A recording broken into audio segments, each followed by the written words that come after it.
എന്താണ് സ്ത്രീധനം?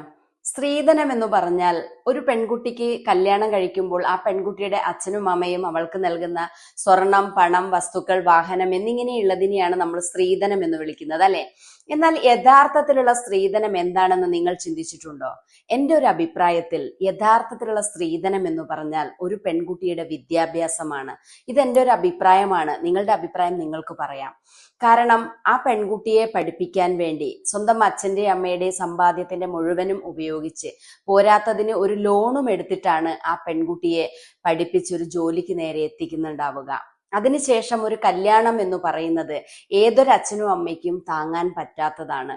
എന്നാലും എൻ്റെ മോള് കല്യാണം കഴിഞ്ഞു പോകട്ടെ എന്ന് വിചാരിച്ചിട്ട് പല സ്ഥലങ്ങളിൽ നിന്നും കടം വാങ്ങി അവരാ കല്യാണം നടത്തി കൊടുക്കും. അതിനുശേഷം ഈ അച്ഛനും അമ്മയ്ക്കും എന്താണ് സംഭവിക്കുന്നതെന്ന് നിങ്ങൾ ചിന്തിച്ചിട്ടുണ്ടോ? ഇതിൽ പലരും നിങ്ങൾ തന്നെ ആയിരിക്കും. ഈ കടം വാങ്ങിയ പൈസ തിരിച്ചു കൊടുക്കാൻ വേണ്ടി, ഈ ലോണ് എടുത്ത പൈസ തിരിച്ചടക്കാൻ വേണ്ടി, കവറ് കിട്ടിയ പൈസ തിരിച്ചു കൊടുക്കാൻ വേണ്ടി കഷ്ടപ്പെടുന്ന അച്ഛനെയും അമ്മയും നിങ്ങൾ കണ്ടിട്ടുണ്ടോ? ഈ മൂന്ന് കാര്യങ്ങളും ഒരുമിച്ച് ഒരു ദിവസം വരുമ്പോൾ കണ്ണീര് കൊണ്ട് കൈ കഴുകുന്ന അച്ഛനെയും അമ്മയും നിങ്ങൾ കണ്ടിട്ടുണ്ടോ? ഞാൻ കണ്ടിട്ടുണ്ട്. അതുകൊണ്ടാണ് ഞാൻ ഇങ്ങനെയൊരു ടോപ്പിക്ക് സംസാരിക്കാൻ വേണ്ടി എടുത്തത്. ഇതിന് ഒരു മാറ്റം വരുത്താൻ കഴിയുമെന്ന് നിങ്ങൾ വിശ്വസിക്കുന്നുണ്ടോ? തീർച്ചയായിട്ടും നമുക്ക് കഴിയും. നമ്മുടെ പെൺകുട്ടികൾ ചിന്തിക്കുകയാണെങ്കിൽ തീർച്ചയായിട്ടും ഇതിനൊരു മാറ്റം വരുത്താൻ നമുക്ക് കഴിയും.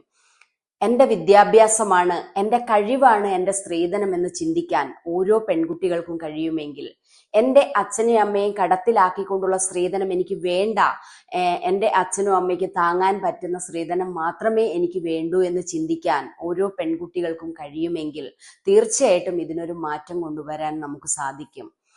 ഈ സ്ത്രീധനം കിട്ടിക്കഴിഞ്ഞാൽ പെൺകുട്ടികൾ എന്താണ് ചെയ്യുക? ഒന്നുകിൽ ലോക്കറിൽ വെച്ച് പൂട്ടും, അല്ലെങ്കിൽ ഭർത്താവിന് ബിസിനസ് ചെയ്യാനോ കാറ് വാങ്ങിക്കാനോ കൊടുക്കും.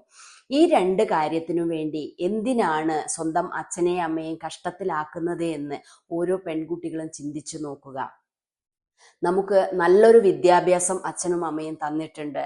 നല്ലൊരു ജോലി കണ്ടുപിടിച്ച് എനിക്ക് വേണ്ടതെല്ലാം എനിക്ക് സമ്പാദിക്കാൻ കഴിയുമെന്ന് ഓരോ പെൺകുട്ടിക്കും ചിന്തിക്കാൻ കഴിയുമെങ്കിൽ ഇതിനൊരു മാറ്റം കൊണ്ടുവരാൻ സാധിക്കും.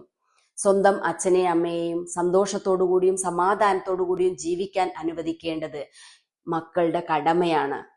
ഇത് നിങ്ങളെല്ലാവരും ഒന്ന് ചിന്തിച്ചു നോക്കുക.